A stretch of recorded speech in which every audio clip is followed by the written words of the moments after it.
about decapitated him with a cord, and I'm a little sleepy today, so I'm feeling like extra snuggly. Just need a little cuddle. You know what? It's Friday before my vacation, so I'm going to be off. You already are on vacation. Yeah, maybe that's my problem. Maybe I'm just Your brain is already ready for mode. vacation. Yes. Totally understandable. Alrighty, well, thank you all for joining us today. We are just waiting for some of your comments to start pouring in this morning, but today we're talking about Pup and Pony. I know, it's so exciting. It is really exciting. We get lots of questions on Yes. essential oils with pets, so Yes. hopefully we can help clear some of that up today. Take away some of the mystery, because that is one thing. Oh, my phone is not on silent. That's rude. Sorry, guys. Hold please. Camo Tiger 7 says howdy from Caldwell. I love that name. Hi. Camo Tiger. I do love Camo Tiger. Misty says good morning. Cecilia says hey, Good hey. morning.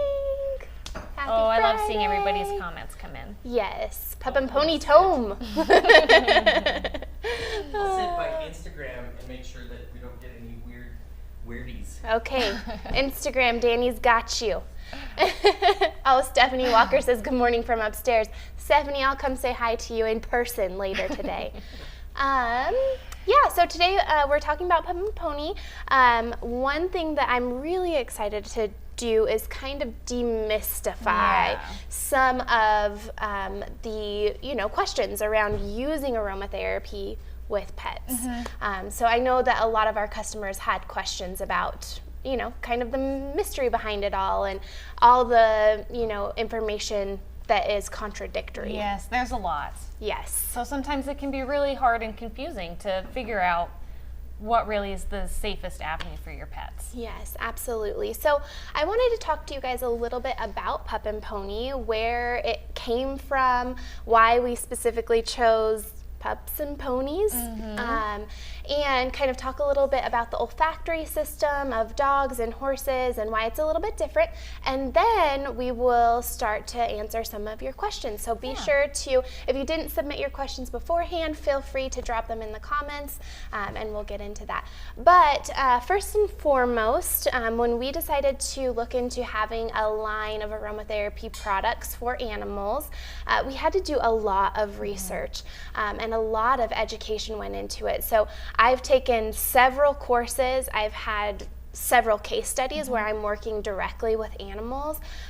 Also read a plethora of books, like anything that I could get my hands on, working with experts and veterinarians and local shelters to really emulsify myself into the situation.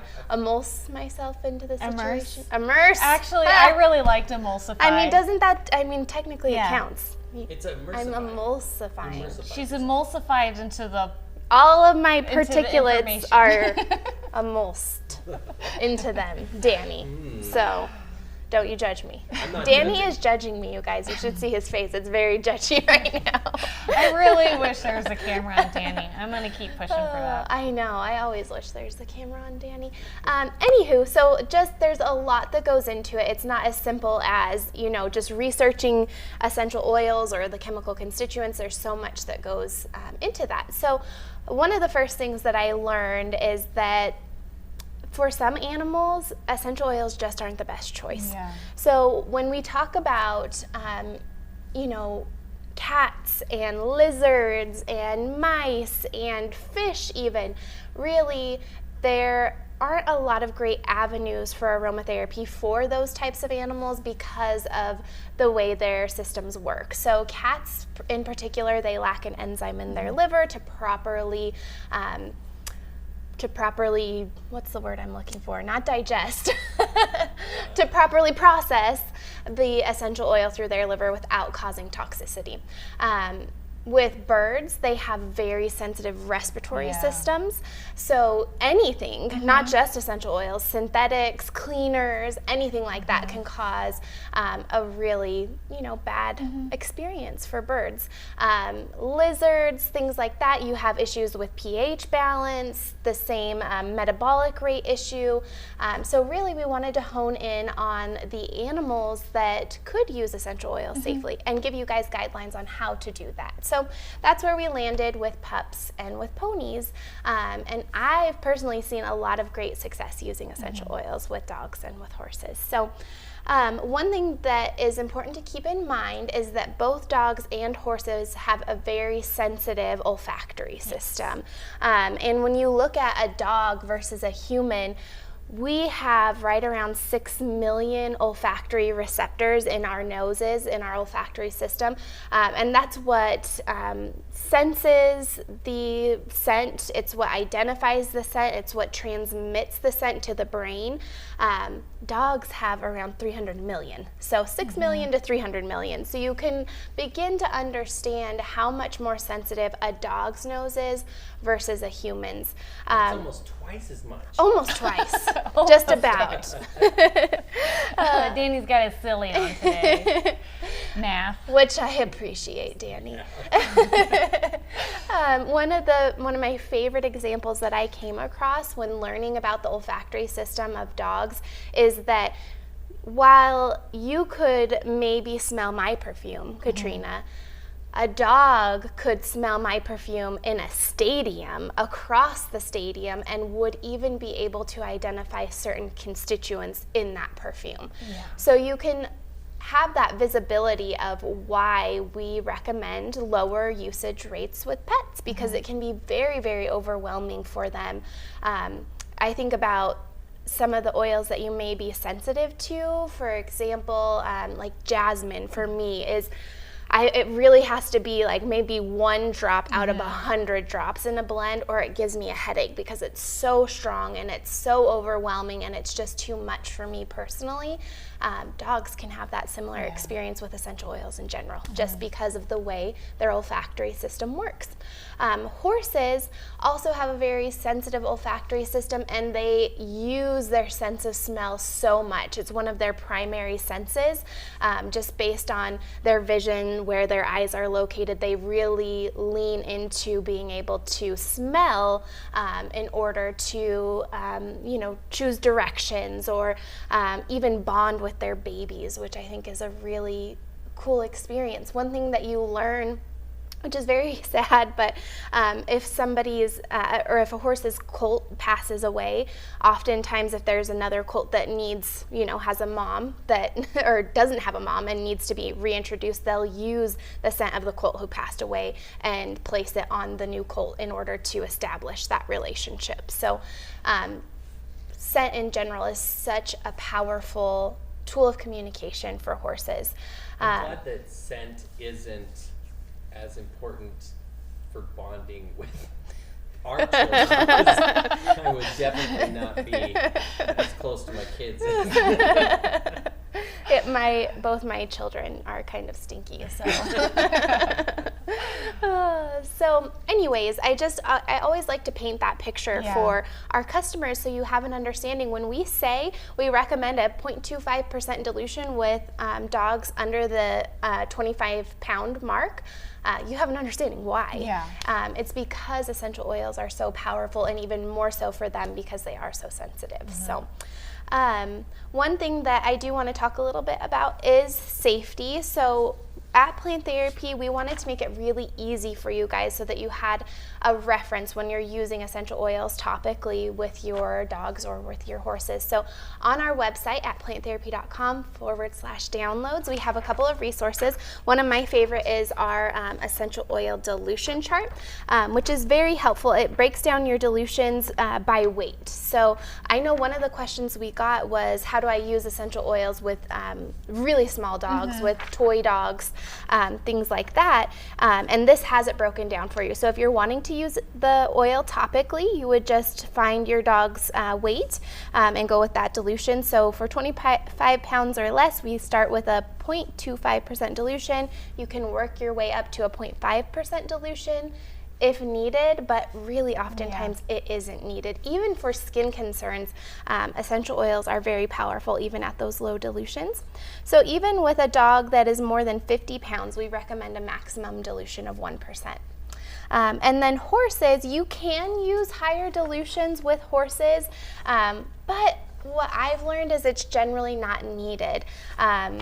We do recommend a 1 to 2% dilution with horses. Of course, depending on the need, you can kind of work through that, but that's a good baseline. Yeah. So, we also have our booklets that give you more information on areas where essential oils should be applied to your dogs and to your horses, some ways to start to introduce essential oils to your dogs and your horses, because aromatherapy with animals, it's important to allow your animal to be a part of their aromatherapy journey. You don't want to force essential oils on your dog or your horse. It's important to start slowly. So typically what I recommend doing is diluting your essential oil, applying it topically to the palms, and presenting it to your animal and watching how they react to that. So some signs of a positive reaction are sniffing the blend, kind of leaning into it, even trying to lick your palms. That's something that's really common with dogs. They get really excited when they smell good things. And some signs of aversion are some, baring of teeth, turning away from the blend, walking away from it, just overall an unsettled feeling. And I think a lot of us who are dog moms and dads, we kind of know when our pet is unhappy, right? Actually, so I've been trying with my dog. So she's 1 year old. She's a German Shepherd, so she's a bigger girl. I've been introducing essential oils to her in that same way, rubbing it on myself and presenting it to her. And earlier this week, I tried that with ylang ylang. And so far of the oils that I've tried lavender, I think copaiba, frankincense. She is all about it and like licking my hand, like trying to get more of it, following me around. When I presented her with ylang ylang in my hand, it was at a half a dilution, so it was a 0.5 dilution. She leaned in and then walked away. She wanted nothing to do with it, and that was like my indication. Okay, I'm not even try this. It's too intense for her. Yes. It's too intense for me. Yes. Agreed.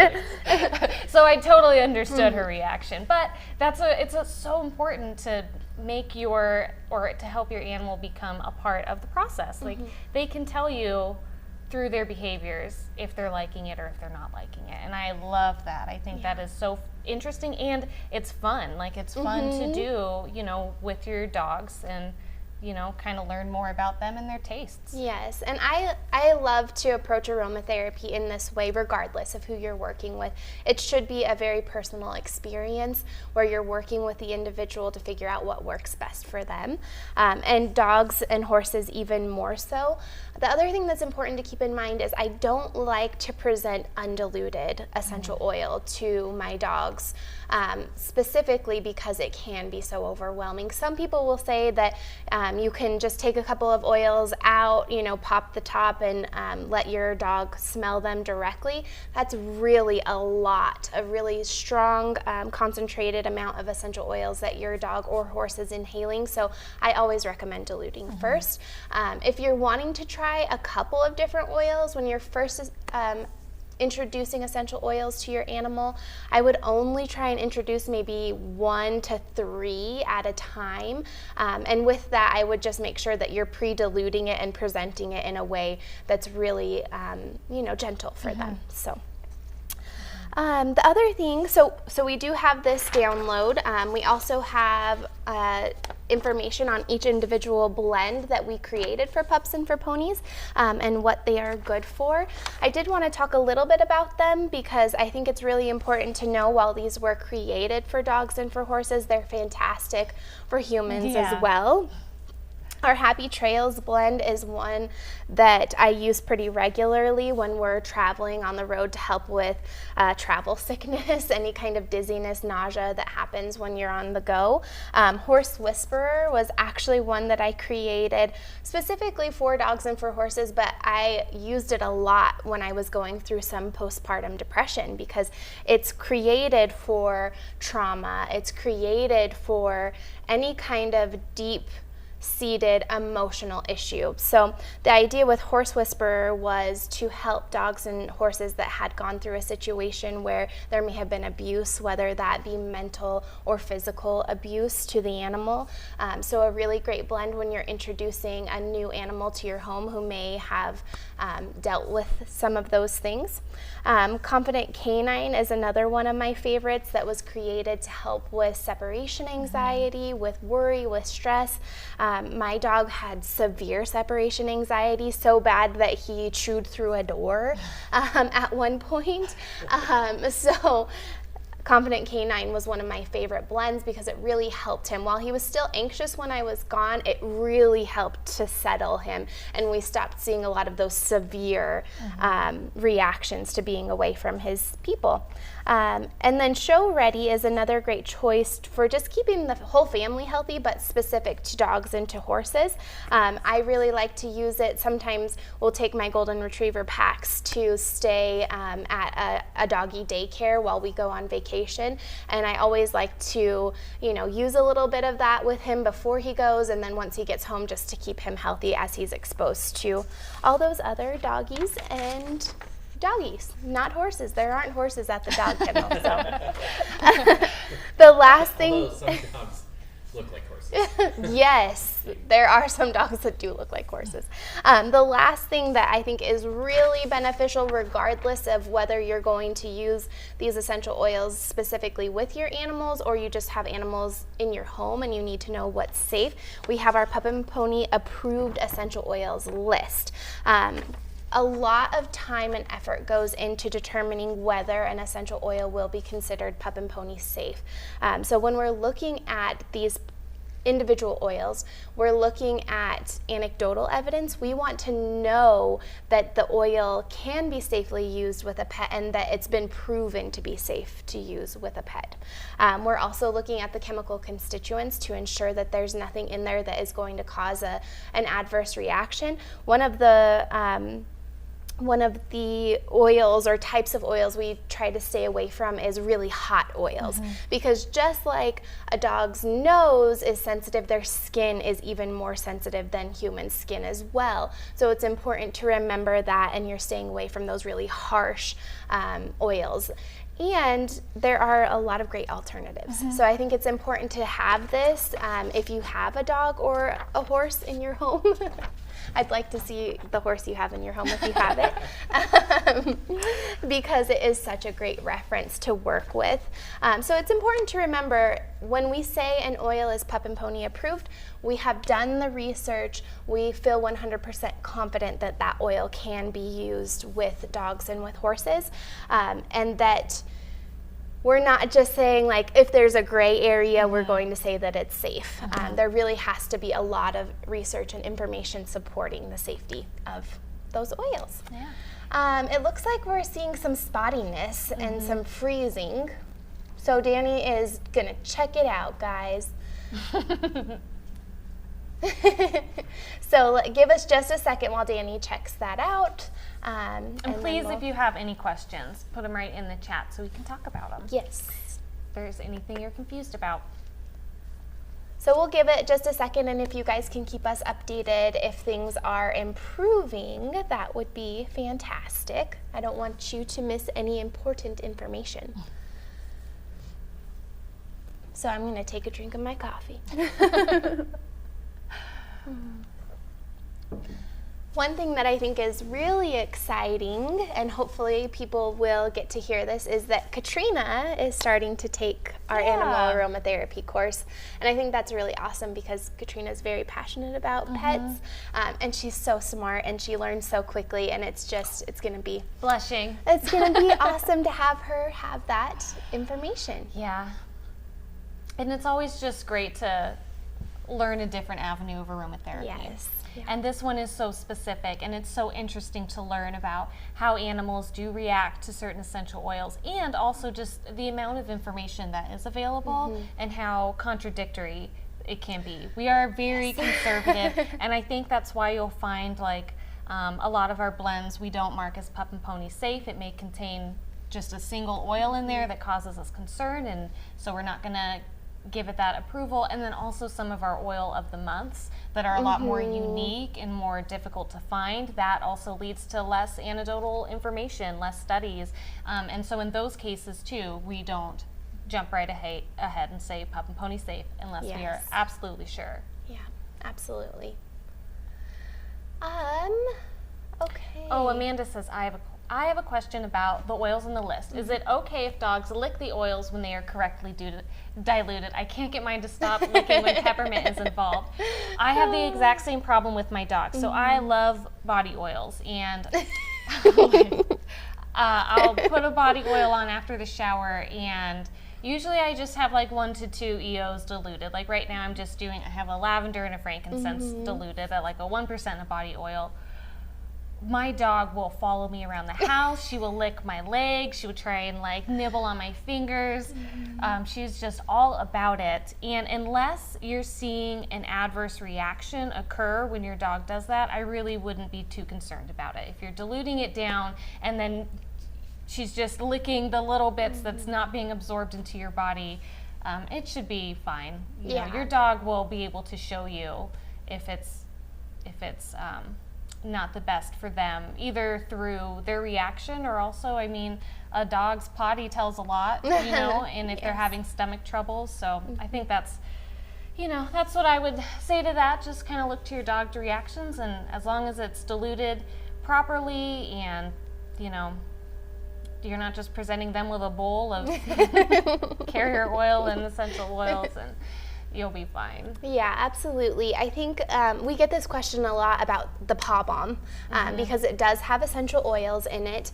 And really what I try to say is, you know, try to reduce the amount of licking that goes on, but at the same time, the carrier oils that we use are safe. The essential oils are at such a low dilution that the amount that they're getting when they're licking it off of their paw really isn't concerning. So it's not something to worry about too much. Be mindful of the carriers that you use, of the butters that you use, because some of them can cause diarrhea for dogs. And that, of course, is unpleasant. We don't want that. But that's just something to be mindful of. In general, it's not something that I worry about too much, as long as you're keeping the dilutions low and the oils that you're using are safe. Yeah, absolutely. So, okay, well, Katrina, do you have the questions that we had from customers in your mind? Not in your mind? No. Can you pull it I'll up? pull it. That's why I have them on my phone. Yeah. So Tanya's saying, so basically cannot use with cats at all. I normally just passive diffuse or wear it on myself. And I would recommend to continue doing what you're doing. We don't recommend any use of essential oil with cats. Yeah, absolutely. I think with cats, it's important to remember that that toxicity, that not having the enzyme that they need to process the essential oils, it doesn't happen with the first exposure. Those it builds up over time. That kind of toxicity builds up, and so you may not see adverse reactions immediately. I see a lot of people say, like, I diffuse around my cat all the time, and I don't have any problems. Well, that's great, but that kind of toxicity builds up over time and causes liver damage, and that's typically where we see those kinds of issues. I'm trying to remember where it is. Was it from? It would be that one? This one? Aha! Yes, it is. Katrina knows my Slack channel better than I do. Okay, so the first question we had was ringworm on cats. As an aromatherapy student and rescue mama, I am in a great need to know which oils are safe. Blue chamomile was what came to mind, but there are so many mixed articles, it's hard to make a sound call. And again, that's one of those situations where we wouldn't recommend using essential oils because it is with a cat. It may be in your best interest to work with your vet to find a safe solution at that time. What's the best oil to help my dog's coat? It used to be so pretty and silky, and now it's dull and frizzy. One thing I like to use with my dogs are Hydrosols. So I love, love, love rose Hydrosol with my dogs. It helps them feel calm. It helps me be able to better brush through some of their tangles. And you guys, I have a golden retriever and a Shih Tzu, both of which have a lot of hair. They're very floofy. They're very sweet, but they're very floofy. And so I typically lean to like a Hydrosol, like rose Hydrosol. Yeah, a lot of that too. I mean, just like people can come down to the skin concerns, like underneath the fur, what is happening. And Hydrosols can be such a soothing, gentle option that really helps decrease like irritation and helps just overall skin health, which, you know, then can lead into fur health. Yes, absolutely. There are a couple of other things to look at. If your dog is aging, that's pretty typical to have their coat change over time. So you can definitely look into options to help like we're talking about with Rose Hydrosol. The other thing is diet often plays a role in an animal's coat. It can also be the first sign of, an underlying problem. So if you see other signs and symptoms along with, some dullness in the coat, it would be good to talk to your vet and just make sure that there isn't anything else going on. Josie Murphy has a question on Instagram. She has a friend who uses a 50 to 75% dilution on her English sheepdogs. Ooh. And she said, I thought that sounded high. Sent her the information from PT. She says, doing it, how she's doing it, and wanted to know if there's a diplomatic approach to bringing this topic up with her. 50 to 75 is way beyond a dilution for even a human. Yes. Yeah. Gosh, all you can really do as a friend is provide information and resources to help her make a good decision. Yeah. It sounds like you've approached it in a way that I would. Maybe you could talk with her about just giving it a try at a lower dilution to see if she sees the same benefits, because not only is that a great option for her dog, it also saves her money. Yeah. It helps with sustainability, so she's not using as much essential oil. So maybe approach it that way, like let's just try and see if it is as beneficial as those higher dilutions, and oftentimes it is just as beneficial, if not more so, and it's much safer. Let me see here. Okay, please address small dogs, toy dogs such as Chihuahuas. I see conflicting advice online. Some articles are saying treat them like cats, as in no diffusing or only diffuse minute amounts. I switched my diffuser to the low intermittent setting. So I'm glad that question came up, because we did talk a little bit about dilution, but diffusion is a whole nother area that we can talk about. So when diffusing essential oils around dogs, regardless of their size, I do recommend fewer drops in the diffuser. Typically only a few drops are needed, even in something like our Aromatherapy, something along those lines. And then really reduced amount of diffusion. So you only need to diffuse for a very small amount of time in order for your dogs and your horses, if you're diffusing for your horses, to receive those benefits. And you can start to see it, with my dog who had severe separation anxiety. I would diffuse Confident Canine, just a few drops for like 15 minutes before I left, and you could see his body language shift. And I think that that's really important to remember. The thing that comes up is when you're not diffusing specifically for your animal, when you're diffusing in your home. And it is okay to diffuse for longer amounts of times if you have dogs in your home. Typically, I just recommend doing it, maybe when they're outside, or if they're asleep in your bedroom, diffuse in the living room. It just can become really overwhelming for them really quickly. So they need an avenue to leave the room. Yes, absolutely. So give them that option to move away from the diffuser. I have read a lot of mixed information about cats. Please clarify if this is correct. Only diffuse where the cat can leave. If they do not like it, only where they can not reach it to lick oils, because cats cannot metabolize oils and will die if they lick them. And dogs and horses are fine with oils that say pet safe, but do not put the oil where dogs can lick it off, and let them be where they can leave the room if diffusing. So I think that covers a lot of the general guidelines. Typically, I do have a cat in my home. Katrina, you have a cat in your home, and typically I just let my kitty, she stays downstairs and I'll diffuse upstairs, just to give her that space. Even if she is upstairs and I start diffusing, I'll leave the door open to the downstairs so that she can move that way, or I'll specifically take her downstairs, just so that we can keep her extra safe. And we talked a little bit earlier about dogs licking oils, but just to reiterate, generally it's okay as long as you're using oils that are safe and you're keeping those dilutions really low and you're trying to minimize it when possible. Let's see. Just some further information that the cat thing is so mixed. Yes, absolutely, it is very mixed. And we generally go with the more conservative side of things, and that's because I have read, more than one study that shows toxicity in a cat that happened over time. That cat did not have any kind of adverse reactions initially, but as continued use of essential oils were introduced, that's when we start to see concerns. I can tell you that a friend's cat got around my catnip essential oil. She licked the lid and was overstimulated. She was wired for 5 minutes, then mellowed out. There are so many mixed website info floating around that I am confused, and as an aromatherapy student, I need some facts.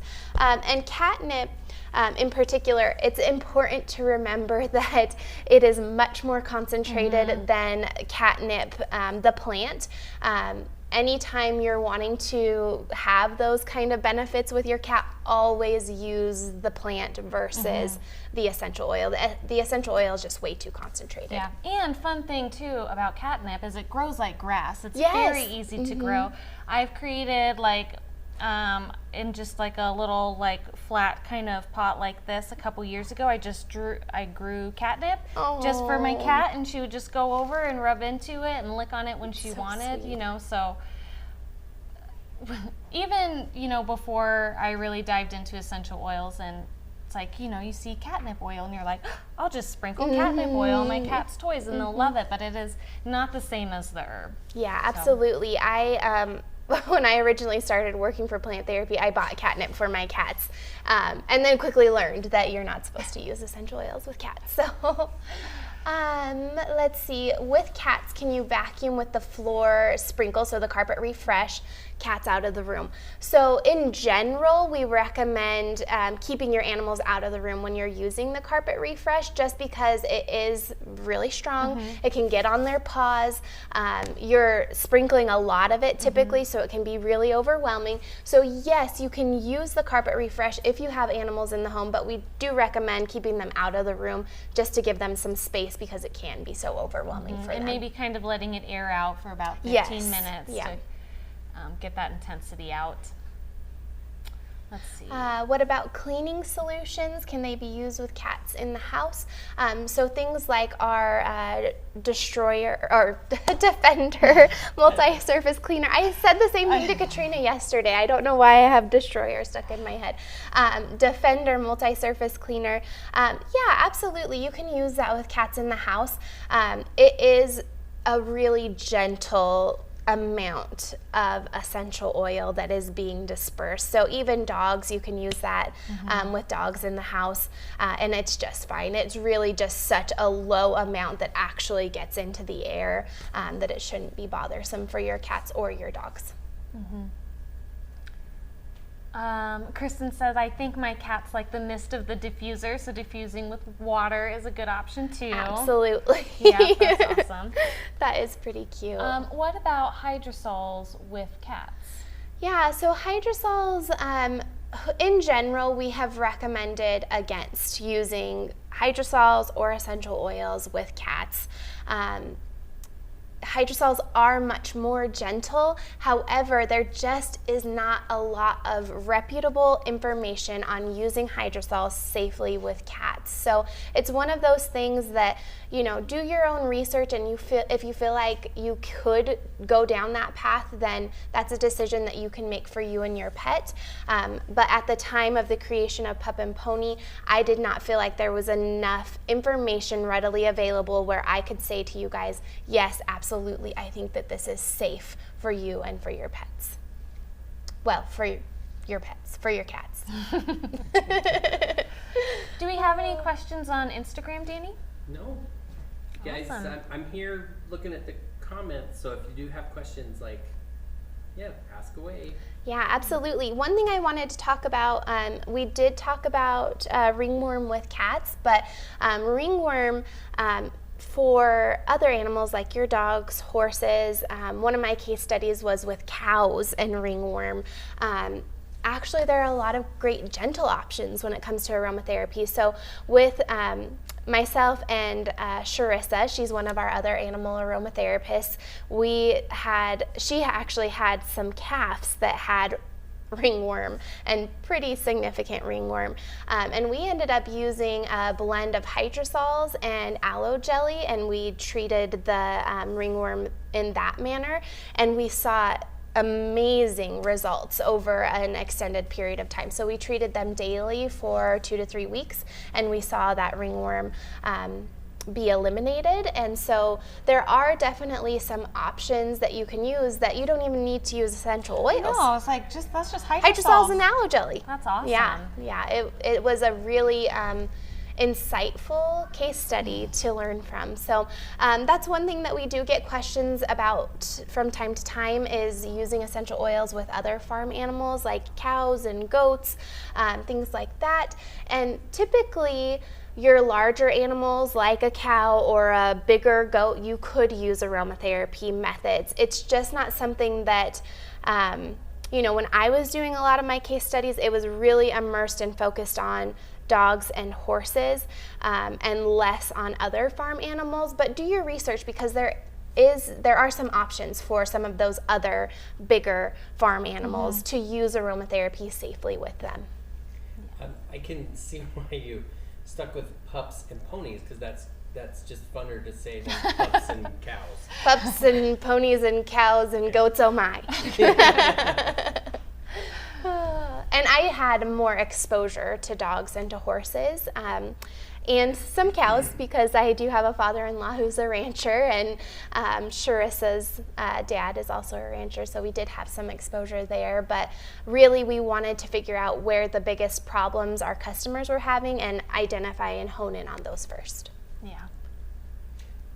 Josie says, so Josie, we did talk about the 50 to 70% dilutions and the things that Emily and Katrina suggested that you maybe tried to with your friend, and that would you just go over that one more time? I think Josie might have missed that. Yeah, absolutely. So what we talked about is we felt like you were going down the right path by presenting her with the information that we had provided, but it may be worthwhile to just see if she would be interested in trying those lower dilutions. Just try them.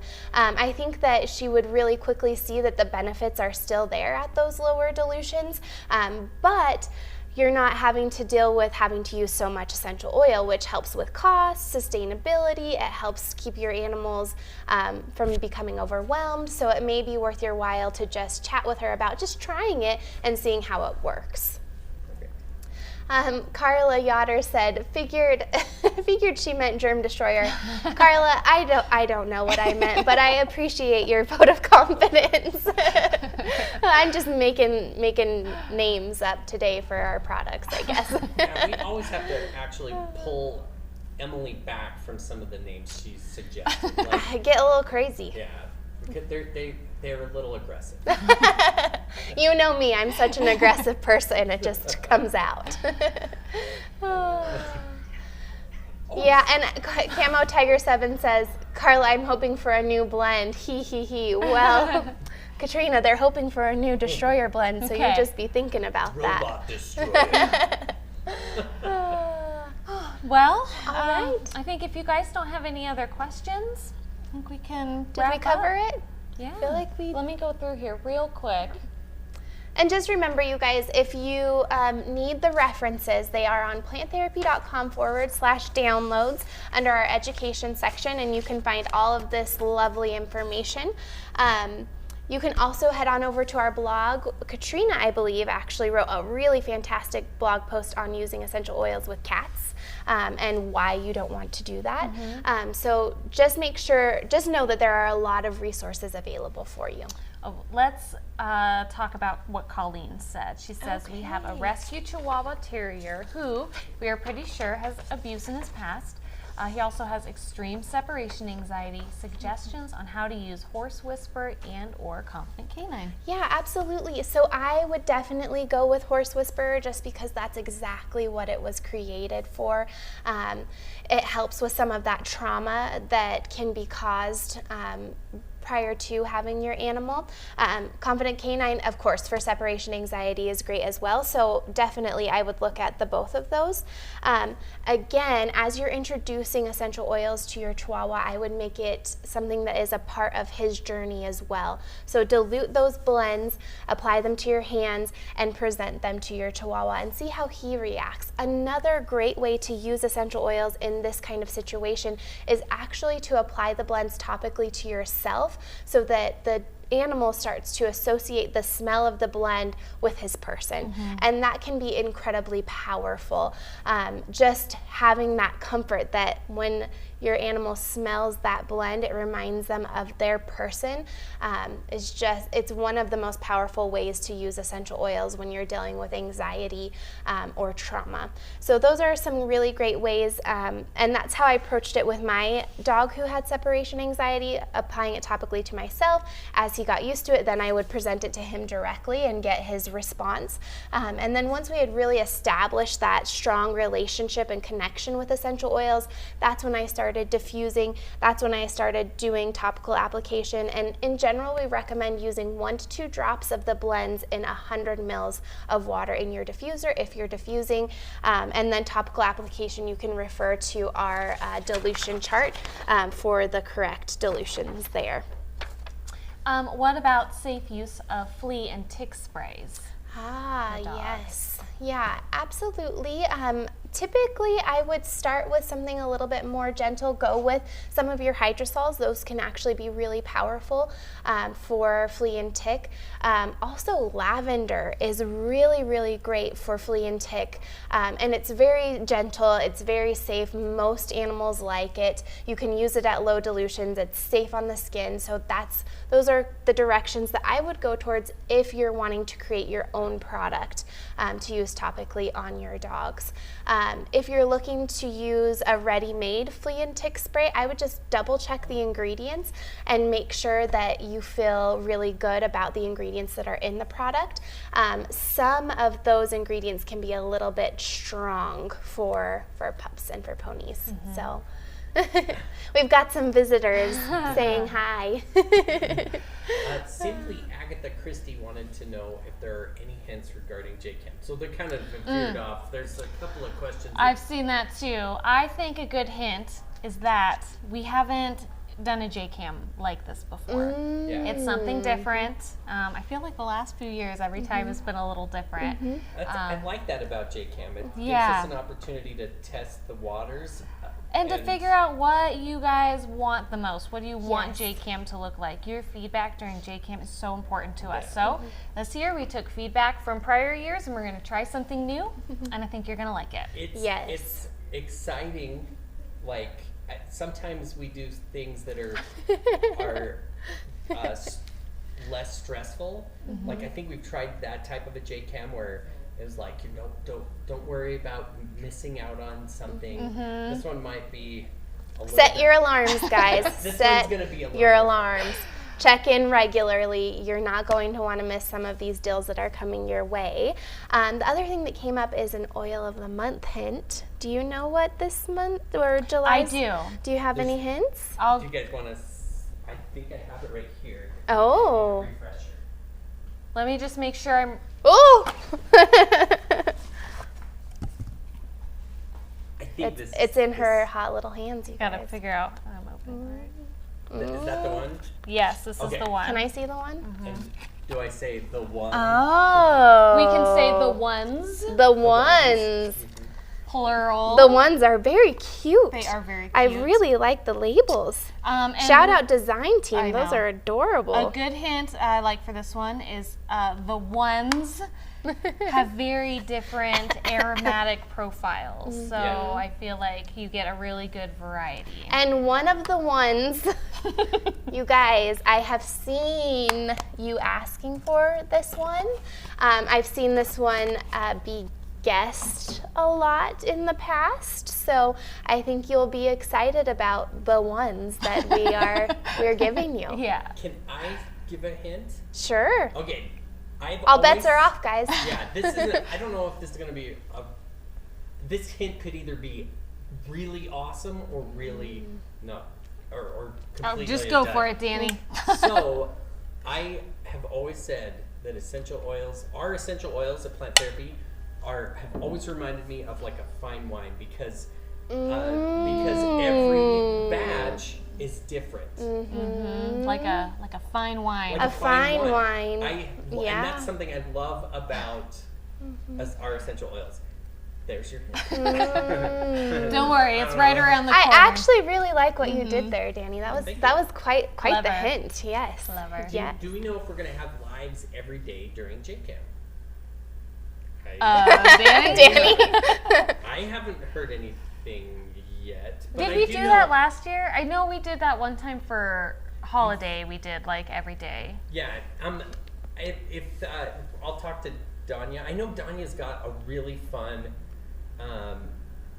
schedule planned for you guys. Ooh. So, yeah, we'll see. So it'll be something fun. We'll see. Stay tuned. Yeah, we'll find out more information.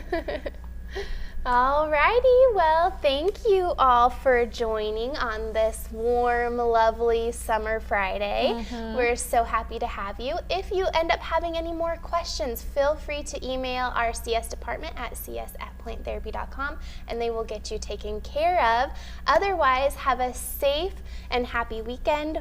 And we'll see you next week. Yeah. Well, Katrina will. I won't be here. I think it'll be me and Darby. Katrina It'll and be the big Darby Katrina will and see Darby you show next Friday. week. And those are some of my favorite episodes of the lives are the Katrina and Darby shows. They are fantastic together. So thank you guys. Have a great weekend.